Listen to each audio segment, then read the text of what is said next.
Thom Hartmann here on the best of the rest of science and green news. You need to know this. One by one, the excuses for failing to act on climate change are disappearing. Earlier this month, China proved that it's possible to quickly and dramatically reduce carbon emissions. According to an analysis by Greenpeace, our planet's largest greenhouse gas emitter reduced coal use by about 8% in just 1 year. That reduction is roughly equivalent to all of the carbon dioxide emitted by the United Kingdom over that same period. And it proves that lawmakers who say that China's pollution makes our climate action irrelevant are really just looking for excuses. Another one of the right's favorite excuses is that we can't get renewable energy up and running fast enough to replace fossil fuels, but that claim is also falling apart.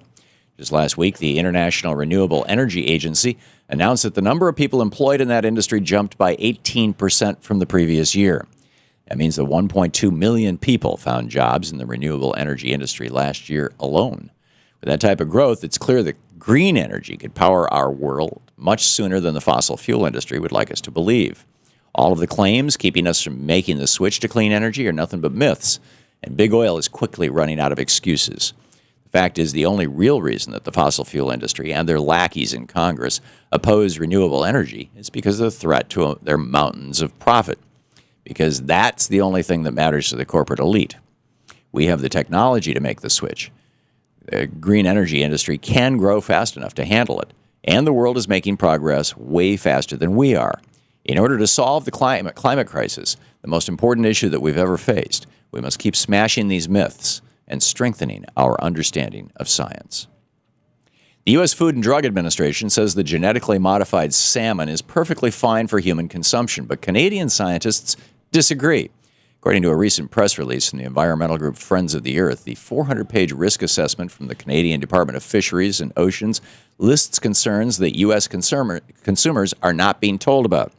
Among the various risks listed by Canadian scientists is the concern that the genetically modified salmon are more susceptible to disease and that the growth hormone gene inserted into the fish is not performing as expected.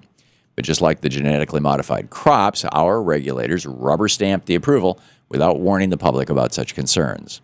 J.D. Hansen of the Center for Food Safety said, FDA's inadequate risk assessment is at odds with reality, with science, and with the public, which has long called on the agency to put consumers' health and environmental safety ahead of the corporate interests of the biotechnology industry.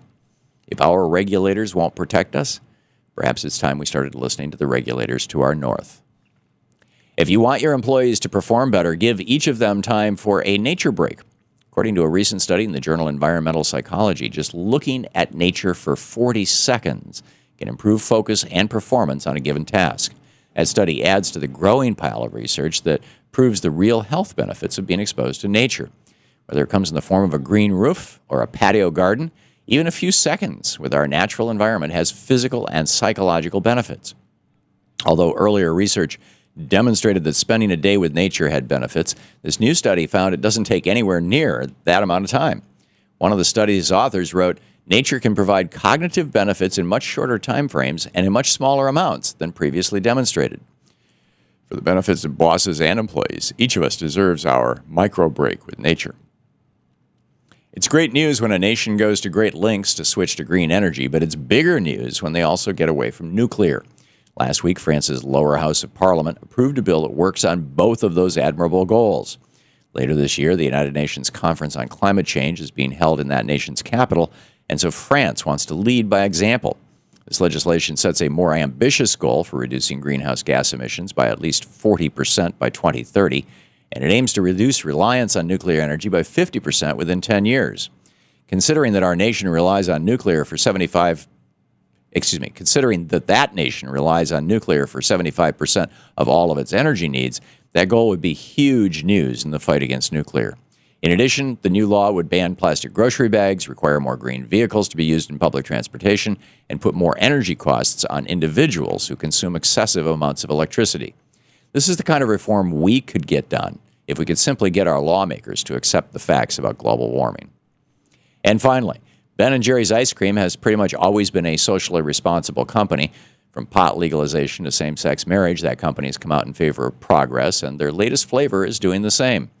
Last week, Ben & Jerry's introduced their Save Our Swirled flavor, which combines raspberry ice cream with marshmallows and raspberry swirls and pieces of dark and white chocolate fudge. This new flavor is part of the company's effort to raise awareness about climate change.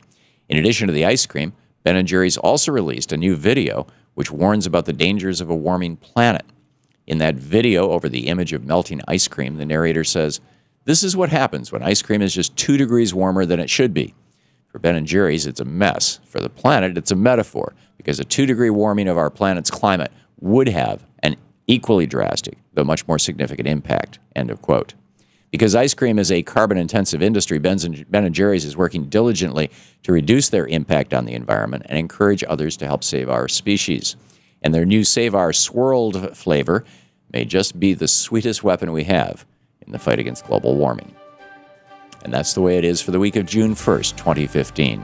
I'm Thom Hartmann on Science and Green News.